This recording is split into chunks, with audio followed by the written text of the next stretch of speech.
নমস্কার বন্ধুরা, টিপাস কিচেনে আপনাদের সবাইকে স্বাগত। আজকে আমি গুঁড়ি কচু দিয়ে, আলু দিয়ে আর চিংড়ি মাছ দিয়ে একটা তরকারি করব, সেটাই আপনাদের সাথে আমি শেয়ার করছি। দেখুন, গুঁড়ি কচুটা আমি সেদ্ধ করতে দিয়েছি। একটু সেদ্ধ করে দিলে কি গলা ফলাগুলো চলকাবে না। একটু ফুটে গেলেই আমি কিন্তু নুন হলুদ কিছু দিইনি, জাস্ট ফুটে যাবে, আমি জলটাকে ফেলে দেবো। আর এখানে আমি চিংড়িটা ভেজে নিয়েছি, অফ ক্যামেরাতেই ভেজে রেখেছি। আর আলু আমি একসাথে ভেজে নিচ্ছি গুঁড়ি কচুর জন্য। নুন দিয়ে আমি এটা ভাজছি। কচুগুলো আমার আধ সেদ্ধ হয়ে গেছে, এবার আমি জলটা ঝেড়ে নেব। আলু পেঁয়াজগুলো এরকম ভাজা হয়ে গেছে, এবার আমি কচুটা যেটা সেদ্ধ করে রেখেছি সেটা এর মধ্যে আমি দিয়ে দেবো। কচু সেদ্ধের সময় আমি নুন দিইনি, এখন নুনটা দিয়ে দিচ্ছি, হলুদটা দিয়ে দিচ্ছি। এবার আমি ভালো করে এটা ভেজে নেবো। রসুন, আদা, কাঁচা লঙ্কা এটাকে আমি পেস্ট করে নেবো। আদা রসুনের পেস্টটা করলাম, দিয়ে দিচ্ছি।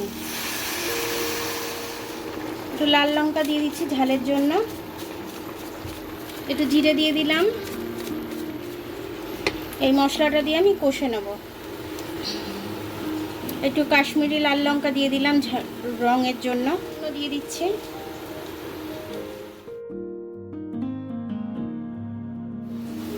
ভালো করে আমি এটাকে কষে নেব।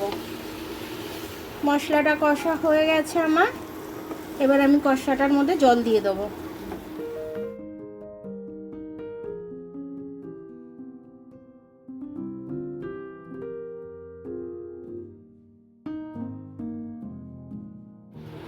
আর একটু নুন দিয়ে দিলাম, জল দিয়েছি যেহেতু। নুনটা মিশিয়ে দিচ্ছি আমি ভালো করে।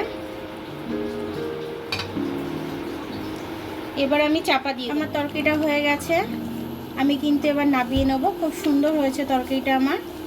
আমি একটু নুন টেস্ট করতে গিয়ে বুঝলাম খুব সুন্দরভাবে সব সেদ্ধ হয়ে গেছে। এবার নামিয়ে নেবো। দেখুন, আমার কচু আলু চিংড়ি দিয়ে তরকারিটা হয়ে গেল খুব সুন্দরভাবে। কালারটাও খুব সুন্দর এসছে, খেতেও খুব সুন্দর হয়েছে।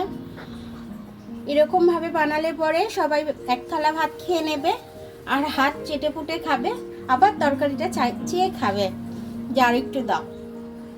তো আমার ভিডিওটা দেখার জন্য অনেক অনেক ধন্যবাদ। আমার ভিডিওটা যদি পছন্দ হয় তাহলে লাইক, সাবস্ক্রাইব, বেল আইকনটা একটু টিপে দেবেন। আর যদি ফেসবুক থেকে দেখেন তাহলে লাইক আর ফলোটা একটু করে দেবেন। আবার কাল দেখা হবে নতুন রেসিপির সাথে। ততক্ষণ আপনারা ভালো থাকবেন, আমি আসছি।